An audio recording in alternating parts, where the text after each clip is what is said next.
sorry, chapter 1, unit 3, is section 1.3, working with fractions and decimals, and breathe easy, you've got a calculator. Jumping straight into question 3, it wants me to work out 3/4 of 56. So here I go. It wants 3, a bit glitchy, quarters of 56. Two ways of doing it. You can say 3 times 56, then divide by 4, or you can say 3 divided by 4, then multiply by 56. Please note, I'm not using this horrible little sign.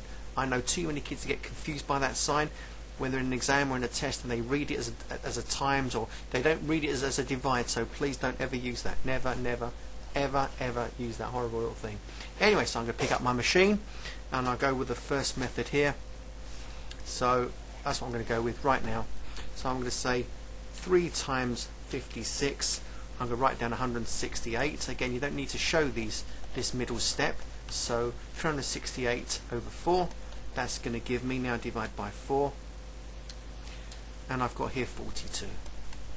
Okay, now I'm going to go with this method here. I'm going to go with 3 divided by 4. Well, I know 3 divided by 4 is 0.75 anyway. So I've got 0.75 multiplied by the 56.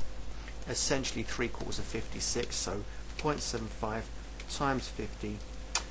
0.75 times 56. There you go, it's in the calculator. Press equals 42. Same result, so you should be happy with that. Don't need to do any more of those. I'll do one of these though. Instead of 3/4, it's asked me to do 3/8 of something. Okay, so I'm going to do 3/8 of, I've got plenty to choose from, 3/8 of 3 hours. So it's 3/8 times 3 essentially. Again, 3 times 3 is 9, divided by 8. So grab my calculator. 9 divided by 8 gives me 1.125 hours. 1.125 hours. I know it's in hours because that is 3 hours and it's not 3 minutes, so the final answer will be in hours. That's that. New page, I believe. Right, express these fractions as decimals. Okay, well I don't need a calculator for this, but anyway, let's just do it. Well, as a decimal that's going to be 8, sorry, as a fraction it's going to be 8 over 10. Clearly that's 0.8. Let's do another one. 9 over 10. No machine required, 0.9. 11 over 20. Oh, it's too basic. I'm going to stop this. Even if it looks absolutely horrific, let me just make one up. Write this as a decimal. 7 over, I don't know, 16. I'm going to grab my calculator and I may round it off to 1 or 2 decimal places. Anyway, 7 divided by 16, that's what I pressed on my calculator, equals, I'm going to write all that down because the decimal terminated, it stopped. So 0.4375, there it is right there. Okay, so that's me doing one that's not in the book. Doesn't matter, it doesn't have to be in the book, has it? Righty then. Which is this. Question 5. Which of these fractions are equivalent to recurring decimals? Oh, okay, so what I do, I just go 3 divided by 5, pick up my calculator and work it out. 9 divided by 11, pick up my calculator, work it out, etc. Well, I know that one's 0.6. I think the 9 over 11 does recur. So 9 divided by 11 equals 0.8181818181. Here we go. How would you write it? 0.8181. So it recurs there and there. Alright? So I'll put a little box around that one because the first one I picked up, that's recurring. That's all you need really. That's all you're going to get. Question 7 goes into grade C and we're playing with one significant figure. Now each of these has a storyline. Not a long story. I've got here the height of Mount Everest. It goes 8.848 meters, so it's 8.848 kilometers high, and it wants me to round to one significant figure. Just like in Unit 1, one figure, chop. Will the 8 push the other 8 up to a 9? Of course it will. The rule is 5 or more push it up. Therefore, we're looking at 9,000 meters to one significant figure. Next one, the length of the River Nile. Here we go. 4135 miles. Ooh, okay. The choice is, are we looking at 4,000 But are we looking at 5,000? Well, come on, 4135, much nearer to 4,000. Therefore, we're looking at 4,000 miles to one significant figure. Next one, the number of words in the Bible. Oh, I didn't know that. I suppose it depends what language it's translated into. So, 181253. That's not an awful lot, is it? Anyway, one significant figure. Let's look at this one because it's getting complicated. Chop it there. Will the 8 push the 1 up to 2? Or is it, won't it be able to do it? Remember the rule, 5 or more push it up. So the 8 will going to push the 1 up to a 2. So I've got 2, then it goes 0, 0, 0, 0, 0. So 0, 0, 0, 0, 0. We're looking at roughly 200,000 words to one significant figure. Peasy? Goody. Next one. Estimated population of the UK in 2013 is going to be, nice big number, here it is, 63,498,000 people. That's it. 63,498,000 people. And we want one SF. Okay, well, let's keep it simple. Are we looking at 60 million or 70 million? Will the 3 push that up to a 7? No, it won't. So you're looking at 60, and then you put in the noughts because the zeros are insignificant. Again, fill up with zeros like I said, and here we are. We're looking at roughly 60 million, which is, I don't know where we are now, roughly that anyway, I think.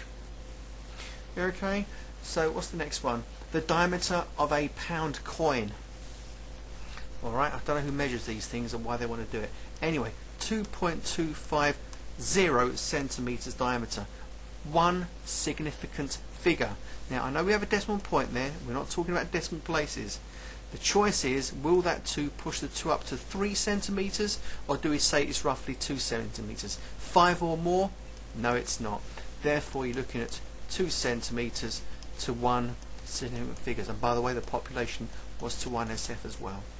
And finally, Cyril, the weight of a wren. That's a little bird, I believe. Well, it may not be that little. 0.026 kilograms. It wants one figure. Now, recall. We start to count the significant figures when the first unit kicks in. Bam! Will the 6 push the 2 up to a 3? Yes, it will. So we have 0.03 kilograms for your average wren, and that is to one significant figure. I want to do question 8. It looks important to me, so I'm going to go for some of it at least. I've got to match numbers with reciprocals. Right, here I go. I've got 5/9, I have got 1, I've got 0.4, I've got 15, and I've got 7. So these are my questions. And then I've got 1, I have a 1/7, I have a 2.5, I have a 1 4/5, and I have 0.0667. Right, that's what I've got. I've got to match the left side with the right side. Remember, reciprocal. In general terms, if I take any old number x and I flip it upside down, I get 1 over x. So that's the reciprocal. That's me teaching reciprocal. So there's the word reciprocal. Alright, just to revise from Unit 2. Now, let's find an easy one. Well, if you flip 1 upside down, it becomes 1. No difference. What have we got here? Let's look at 5 over 9. If I look at 5 over 9, let's do some work with it. If I take 5 over 9 and then I flip it upside down, I get 9 over 5. Now, as a top-heavy fraction, 5 goes into 9 once and 4 left over. Alright, no calculator needed. So really, my 5 over 9 matches the 1 4/5 over here. So I'm going to draw a little arrow to you. Next one. I'm going to go for 0.4. Well, 0.4, again, I'm not using calculator, is 4/10, otherwise known as 2/5. Now, if you flip that round the other way, I've got 5 over 2. 2 goes into 5 twice, and 1 left over. That's called 2.5. Oh dear, it's not in the list. Yes, it is. That's called 2.5. So that one matches that one, and this is what my brain did to arrive at that destination. Well, quite simply, 1/7 is the 7 that's been flipped over. So if you flip over a 7, you get a 7th. And guess what? This must be that one. Well, I'm going to have to prove it to you, otherwise you think I'm just cheating or something. So that will be that. Essentially what I need is a calculator. I'm going to take my 15 and that will become 1 over 15. If I grab my calculator, let's just prove it to you that that works. So 1 divided by 15, okay, in my machine equals 0.066666. It's just that they rounded it off to 4 decimal places, so that's correct. So it's 0.06, and that just recurs, and off it goes in that direction. And I may as well stop there because that's good enough. Anything else? Which number of a sequence is itself? And it asks you some really dumb questions. Anyway, what I've done the matching for question 8 on page 16, and that's fine.